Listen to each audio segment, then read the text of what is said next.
Russia already takes up 1/8 of all the inhabited land on the planet, and now it has its eyes on one of its European neighbors, Ukraine.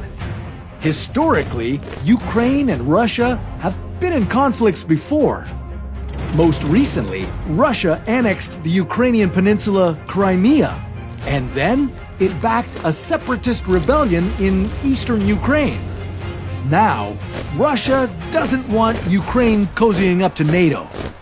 It wants NATO out of Eastern Europe, period.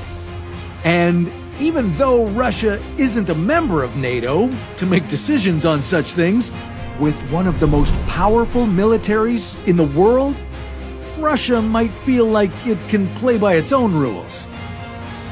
Okay, let's back up a little. First, you might be wondering what NATO is. Well, NATO is the North Atlantic Treaty Organization, and right now it includes 30 members. The United States, Canada, Netherlands, and the United Kingdom are among them. NATO's goal is to keep the peace and make sure no member of this alliance gets invaded by an international military force. You know, like that time Russia took Crimea from Ukraine.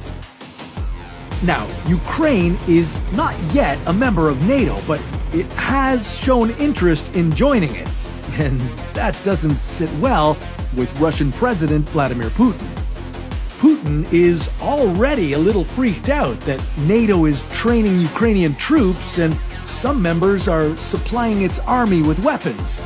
So he's decided to go about it with the good old method of persuasion. He's threatening to start a war. Now, with a defense budget of $42 billion, Russia puts a lot of love and money into its military. Russia's army counts 3.5 million recruits. And it has tanks. 13,000 of them.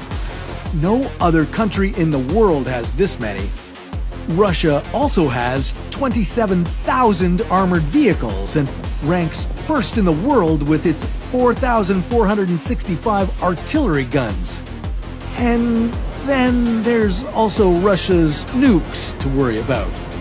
All 6,257 of them. These can be launched from aircraft, subs, or missiles. But if Russia decided to attack, chances are it wouldn't start on land. No, the first strike would likely come from the air,